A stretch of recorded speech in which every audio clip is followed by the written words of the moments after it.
that, I'll turn it over to Kathy. Yeah, so now I'm going to tell a little bit of a wildlife story. For some water stories, an insect story. So now we're going to talk about wildlife.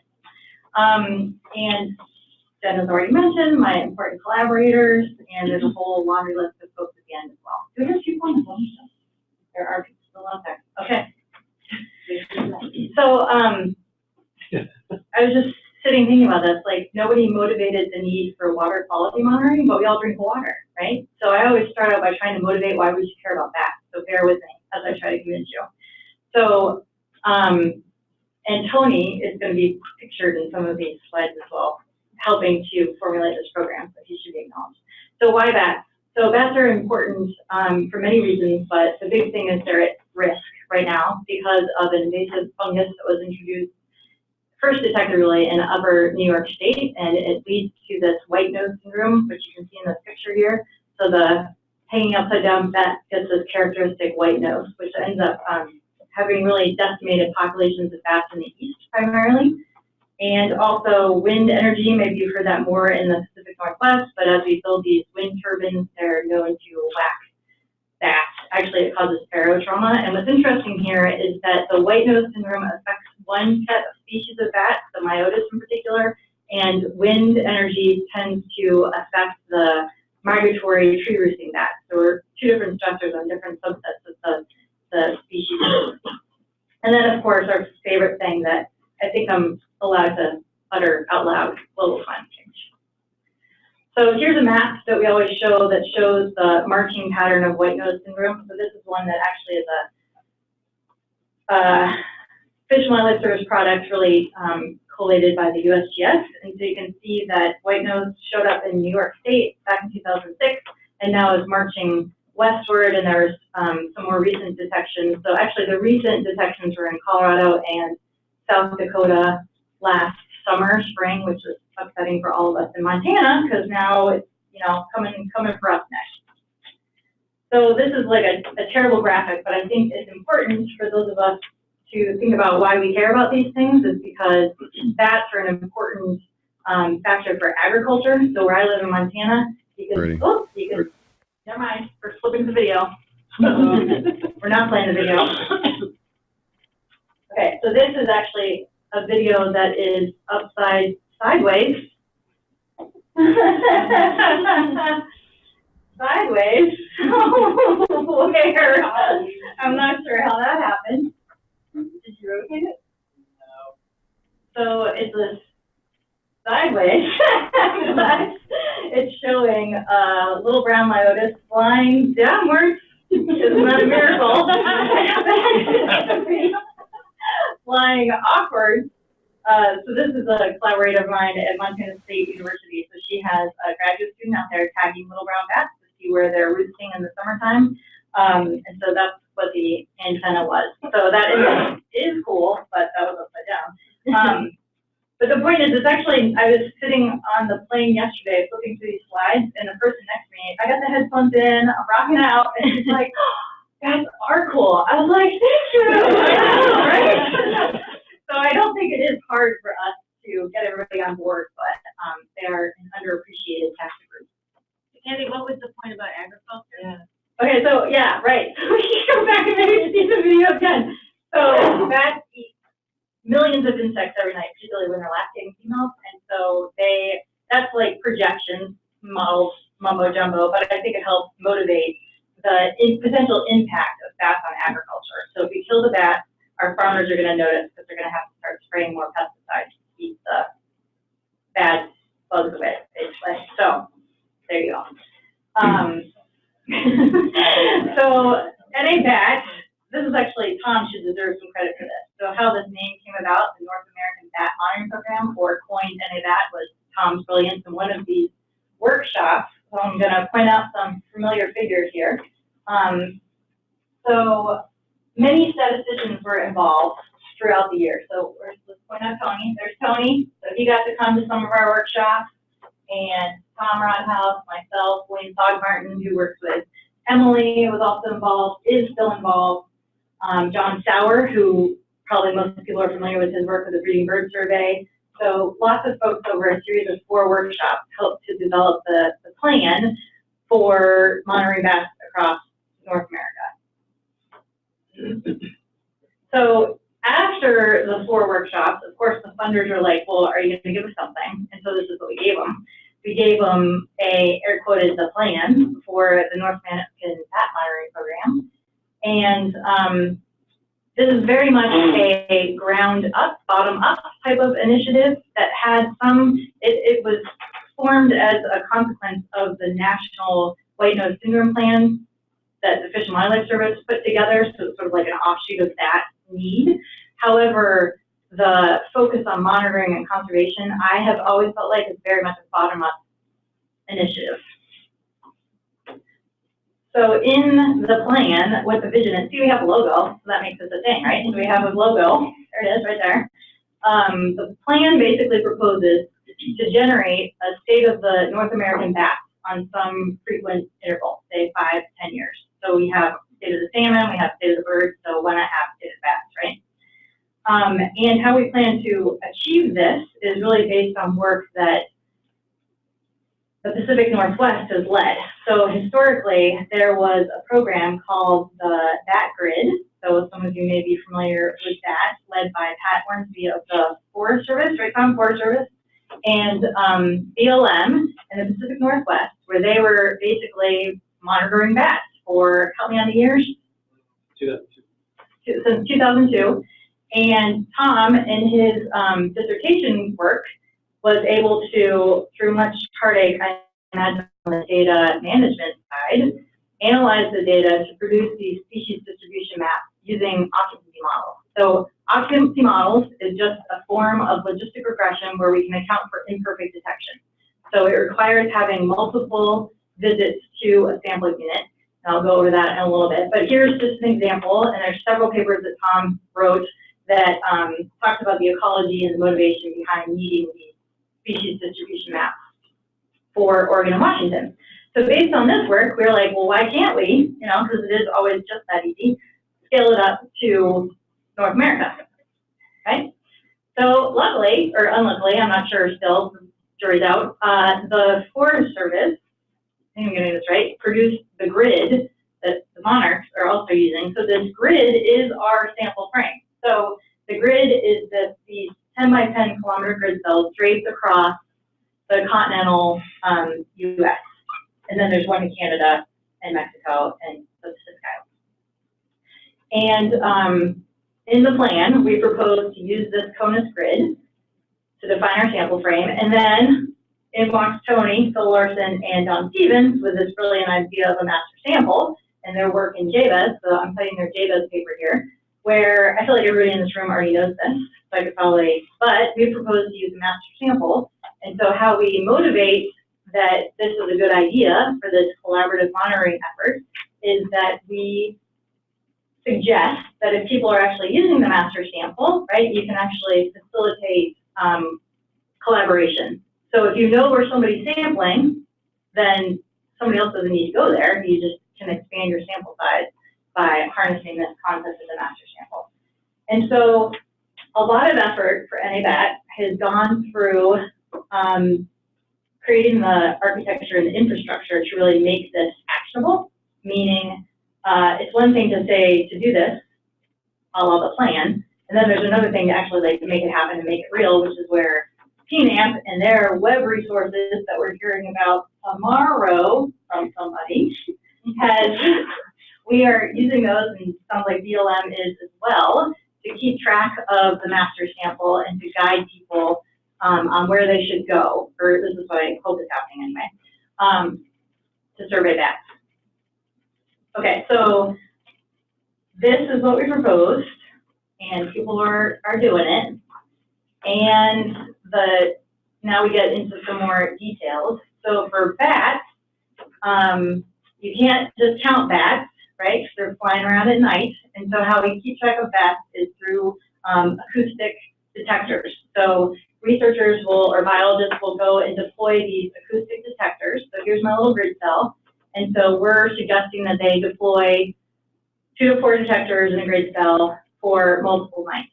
So that's how we get our revisit to estimate imperfect detection. And also people in the east like to drive the roads to listen to that. And so as part of a collaborative effort to develop a plan, we're like, okay, fine, you can drive your roads, but in the west, we like our stationary detectors. So of course, we just kind of like shove it all together and say, that's fine, you drive your roads, we'll our stationary detector shop. And in the end, we're gonna hope action happens and all these things can be integrated together.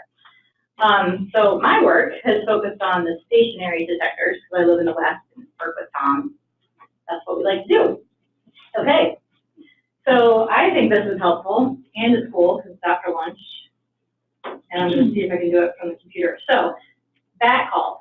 So they're echolocating, and during their search phase calls, they're emitting these high frequency calls. So on the y-axis is frequency, and this is through time. So it's sort of like bird song, but we can't hear it, right? So these, here's an example.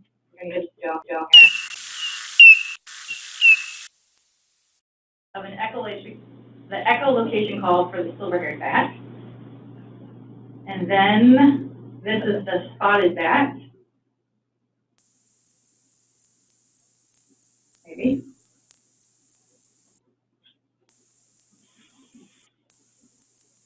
Not gonna go.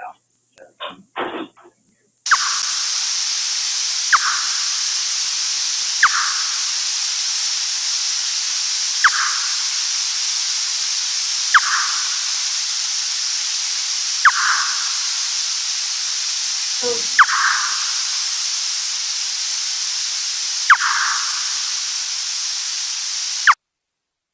these call files are put through a computer algorithm that are then identified as species. So it's this whole automated kind of workflow that happens for us to get the information to then fit occupancy models, basically. So that's the data that we're dealing with, right?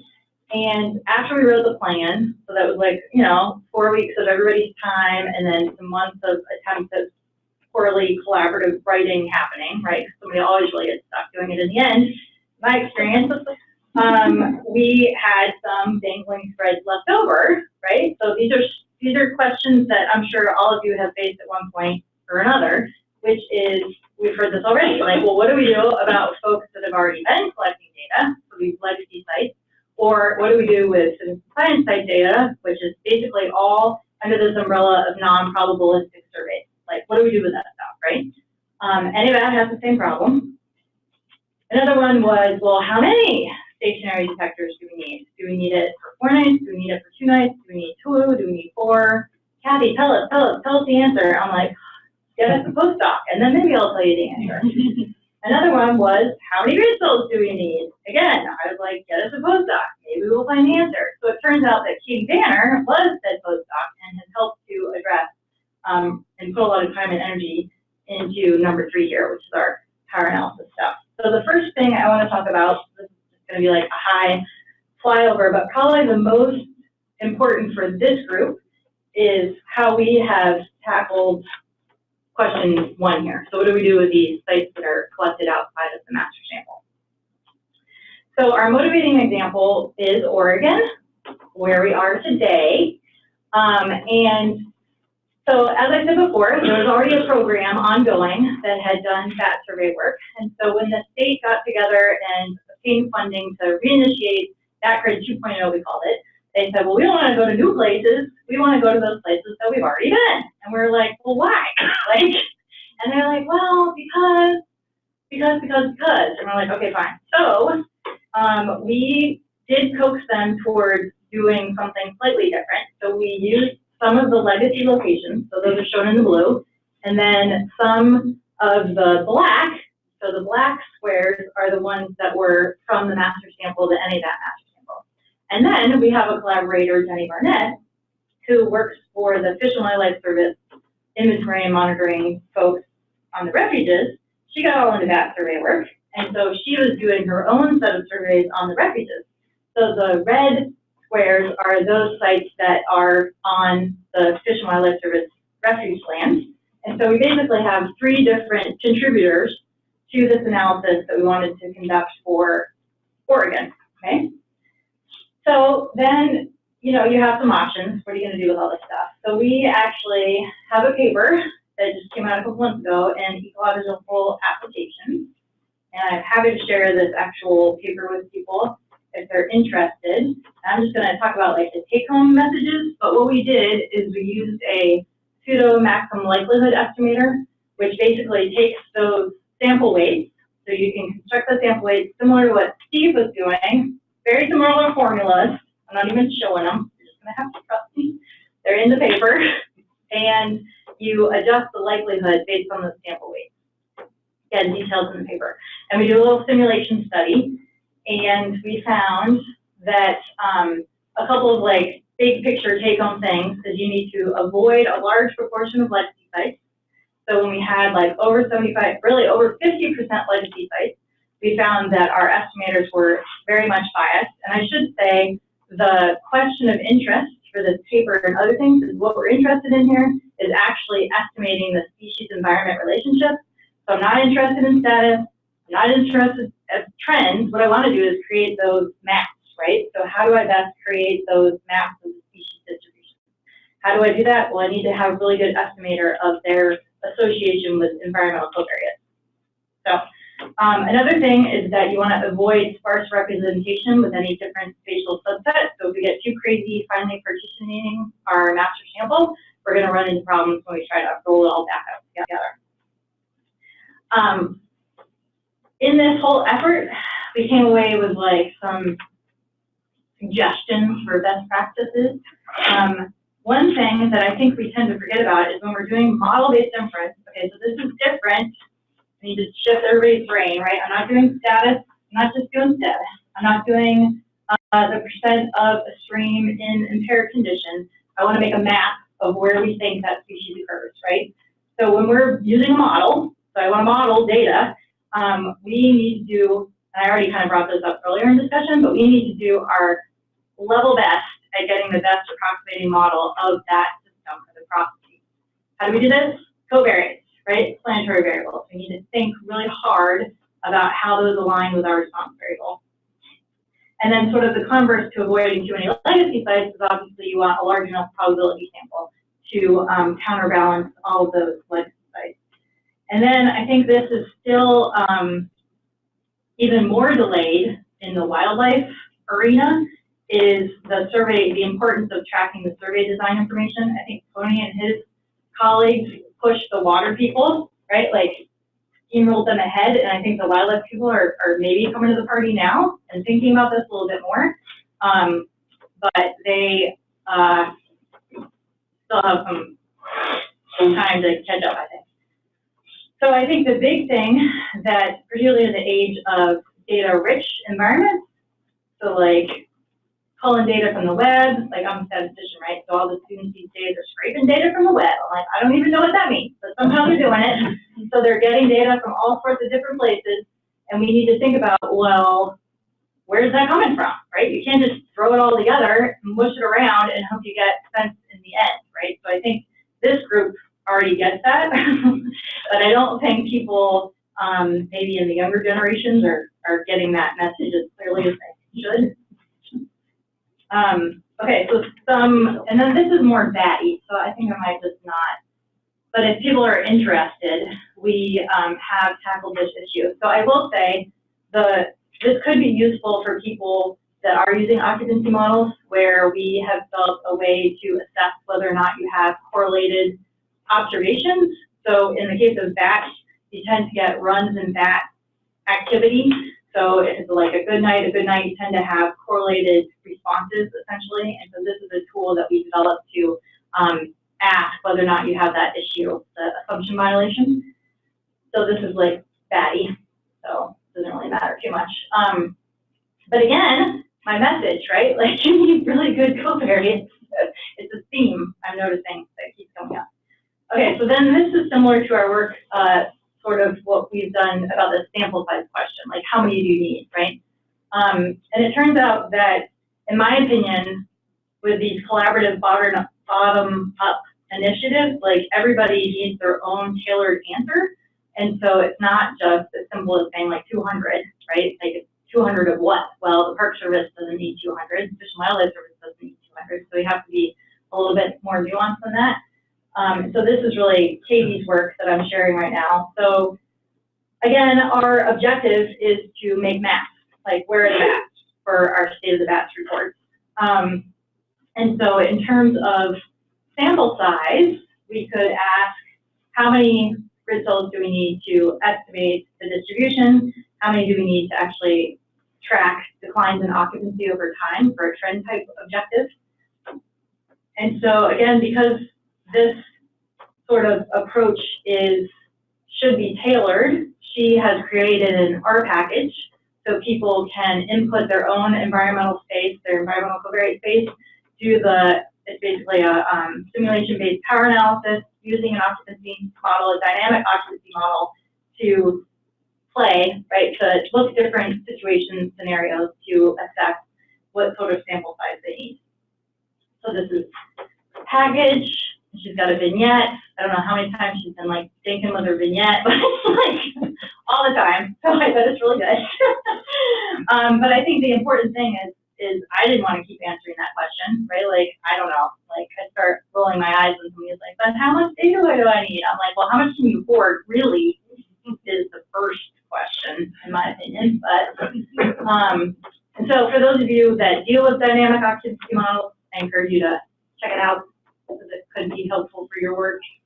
But this gets to, okay, so I missed this part, sorry. So with the question of sample size, so because we proposed this master sample, one of the questions becomes spatial subsetting. So in the Northeast or in the Northwest, we were working with Region 9 of the Forest Service. So I think this was actually the map, but those maps that I just showed.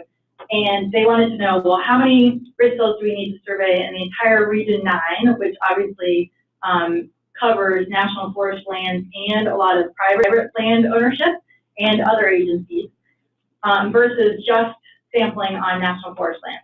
So like that spatial subset question, like what's the sample size I need in these different spatial subsets? And how does it matter, right? Like, does it matter if you only sample on Region 9 of the Forest Service versus the entire Region 9? Does it affect your inferences beyond like the usual scope of inference type stuff? So in this experience, we, again, these are sort of like, in my opinion, just me, this person right here. I don't think a power analysis should be the end of the story, right? I think it's a really good conversation starter, middler, ender, in that it helps people focus on their objectives. Like, I don't know how many times with this BAP stuff we've been like, okay, but what is your objective? What are you trying to do, right? And it makes people think through the process of survey design, where you're going to go, what you're going to collect, then how you're going to model the data, because that's what the power analysis is really focused on, and then how well do we think we're going to do, and what sort of resources do we need to allocate to achieve our objectives. So, in my opinion, that's really the utility of a power analysis. And what we've uncovered with these dynamic occupancy models is when you start talking about temporal trend, it's not as straightforward as just saying, like, a lot of the literature in power analyses and environmental monitoring is about trends in water quality parameters, right? Like, we don't want toxins to go up, or these things that tend to be, although I bet with the water expertise in this room, they would argue that even that shouldn't have been happening, where we assume everything's linear all over the place, right? Like something's marching up, something's marching down.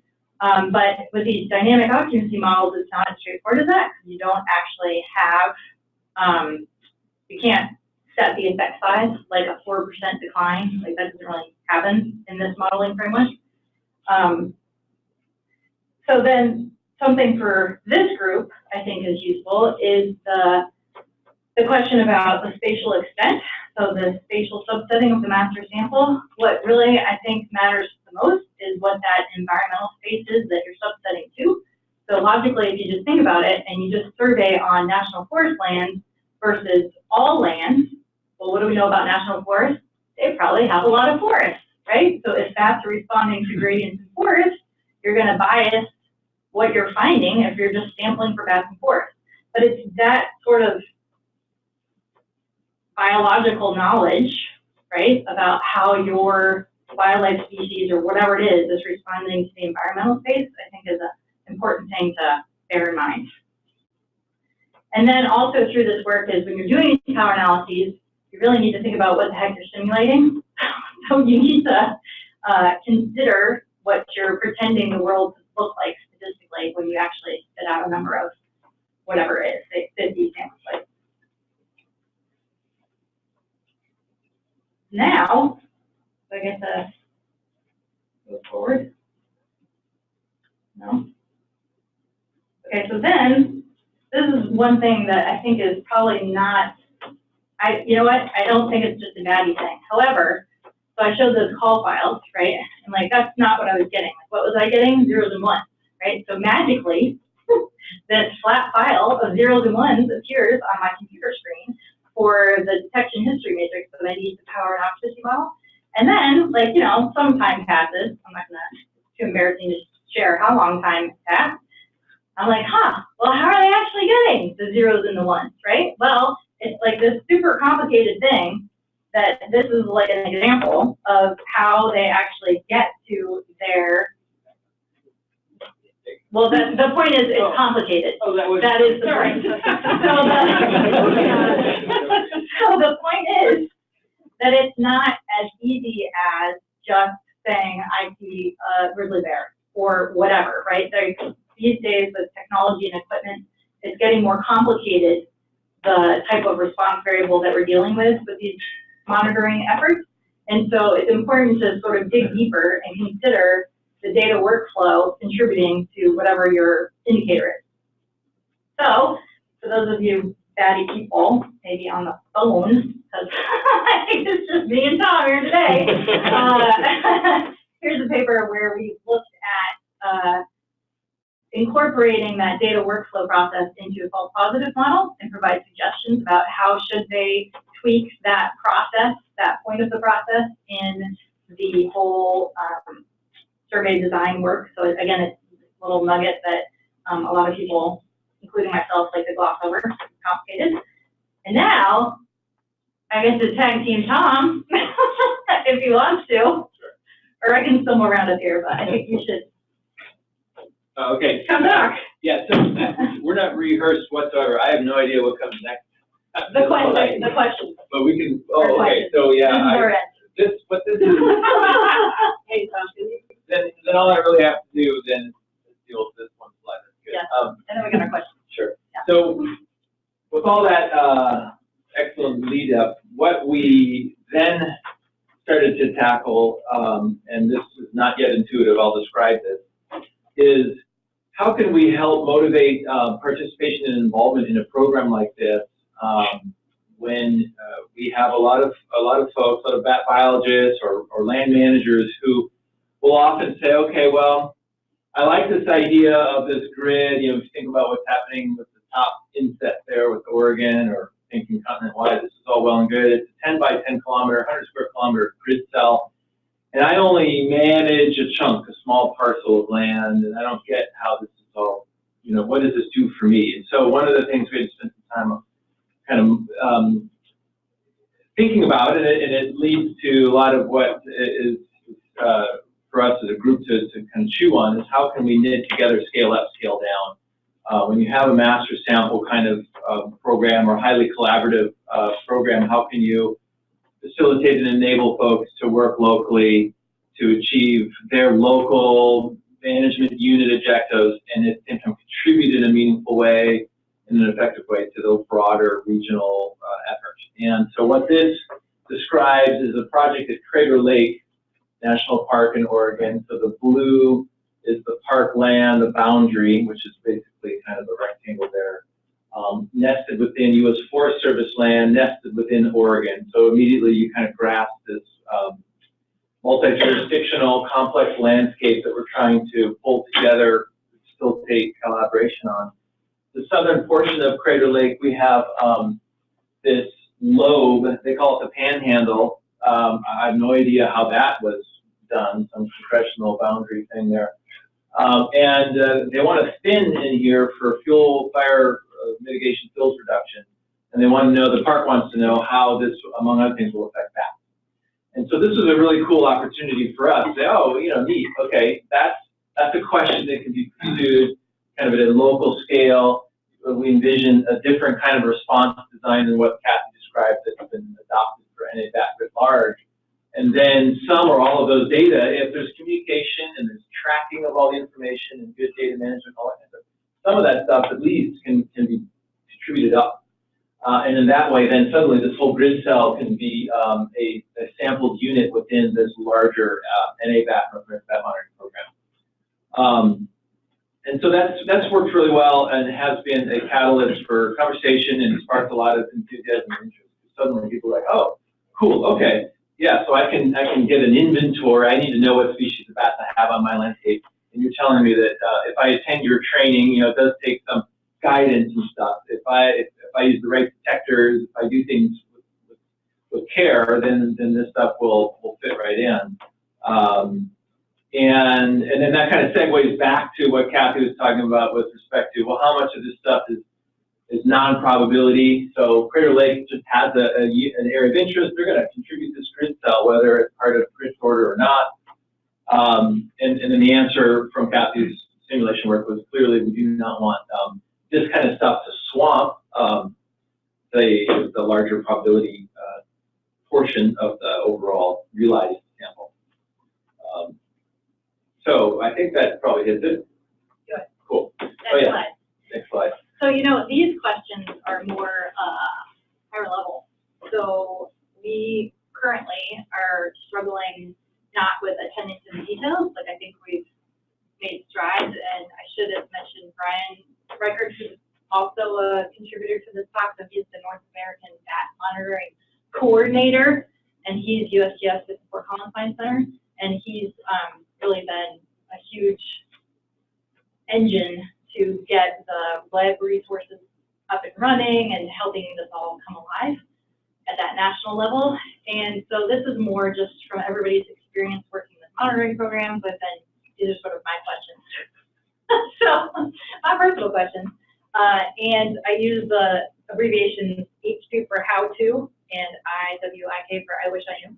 So how do you create a sustainable bottom-up program? So we're struggling with getting the earpiece of the upper level leadership. So I think some agencies want it, but whether or not my own agency wants it has come to my attention that there's some communication breakdown because we are siloed and we are piped and we are, right? So that's a reality to getting science done.